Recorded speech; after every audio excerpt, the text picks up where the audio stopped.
The question is, why have the Chinese chosen this particular time to move?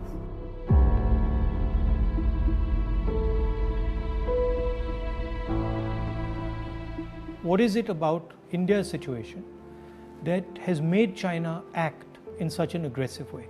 What is it about this moment in time that has allowed the Chinese to have the confidence that they can move against a country like India?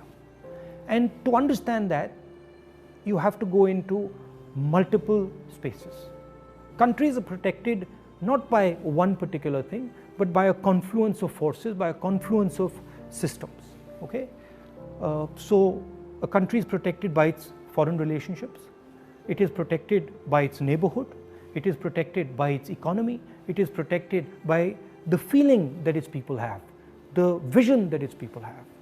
And what has happened over the last 6 years, that on all those areas, India has been disturbed and disrupted. And I'll cover each one of them. Let's start with foreign policy. Our relationship with the outside world used to be with multiple countries. We had a relationship with America, strategic partnership with America, I would say, and that is very important.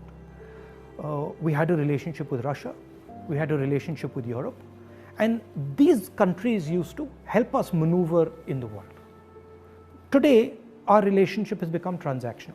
We have a transactional relationship with the United States. We have disturbed our relationship with the Russians. We have a transactional relationship with Europe. Now let's come to our neighborhood. Earlier, Nepal was a friend, Bhutan was a friend, Sri Lanka was a friend. Our neighborhood, other than Pakistan, was working with India and saw itself as being partnered with India.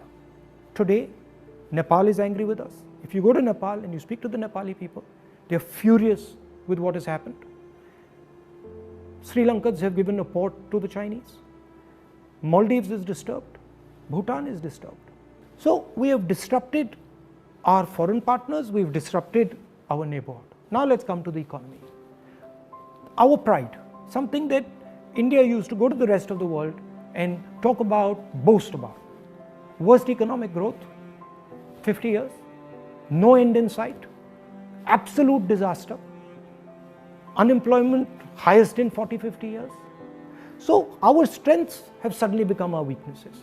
We told the government that, look, please realize that we are becoming vulnerable. All these things are connected. They're not separate. When you look at a nation, you have to look at all these factors and you have to act, taking into account all these factors.